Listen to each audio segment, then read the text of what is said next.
am sick of people saying carts are bad.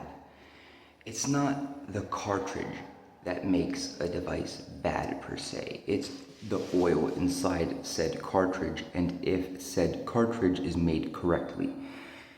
If the cartridge is made correctly and there's no voltage or wattage over resonance, that means that there's no hot spots in the coil, in the ceramic coil or whatever kind of coil you're using.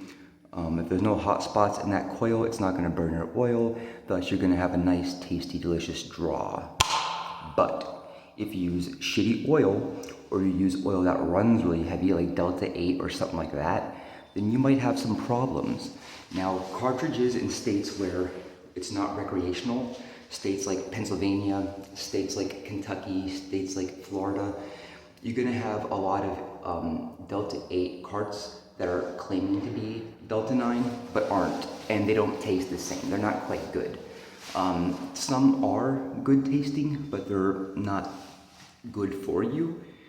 Honestly, the research on Delta 8 hasn't been done enough. We don't know enough about it as far as long-time use, but based on the fact that the molecular structure of Delta 8 is almost identical to Delta 9, I would assume there's not going to be too much damage, and it wouldn't be too carcinogenic, but that's not what we're talking about. We're talking about the chemicals inside the oil that are also carcinogenic, not the Delta 8 itself. It's how they make it and the shit that's left behind inside the oil. That's the biggest problem that I have, that I'm worried about. I don't just shout off and bitch about carts being bad because I see somebody with like $200 or $300 worth of carts in their hand and I want to hate because I'm a little bitch. No. My thing is, if I see a cart company, like for instance, one of the companies I don't like that has been very popular is actually Big Chief. And I'll tell you why.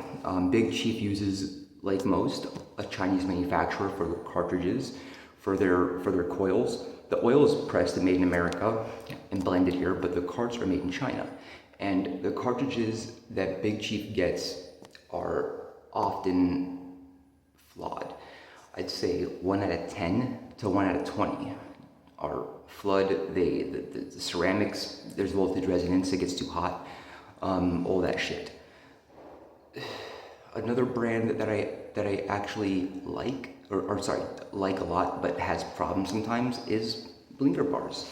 These very things, they have good oil, but this is a blend oil. This is not all Delta 9. This is Delta 9 plus HHC plus HHCO plus THCO, and but they do test everything. Everything is supplied from a really good hemp supplier. It's all American made, except for the cart itself. The actual device is made in China. Now again, we don't know what heavy metals, we don't know the amounts of the heavy metals actually being produced in some of these. Some of them we do, because they've been tested, but to actually test what the human actually intakes, like what we actually ingest off each and every cart, we don't know. We haven't done the testing yet. Because it's too expensive. We know that there is some heavy metal being picked up in the cartridge, but not much. It's really not much. You have to vape every day, all day for it to really hurt you, and you have to be vaping shitty carts. Yeah, but cartridges in and of themselves, they're not bad. Cartridges are absolutely fine. It's what goes in the cart. It's what's the quality of the butane hash oil or the live resin or the rosin, whatever you're putting in your tank or cart.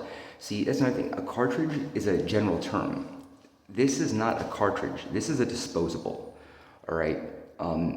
But they're the same technology, so it's the same, you know what I mean? Again, it's not the cartridge that's bad. It's the oil that goes in it that would determine if it's bad. If the cart is set up right and it's vaping right and you have no voltage over resonance and you are not getting these hot spots in your coil and it tastes good, then it's probably good. It's probably a good cart or disposable. But yeah, to say that cartridges or disposables are not the future or are garbage or are, bro, everything is telling me in the industry otherwise. Cartridges are selling like hotcakes. Has the sale gone down a little bit in New York City at least? Yeah, it has a little bit. Flower has made a bit of a comeback, but it's not at all like you look at the cartridge boom in 2015, 2016, dude, and then you look at the flower boom now, they're not comparable. They're not comparable. That's that Democrat bullshit where you try to create a straw man argument. No, they're not comparable. Not at all. The cartridge boom of the 2015s completely blew away the flower boom of 2025. 100%. 100%. That's all.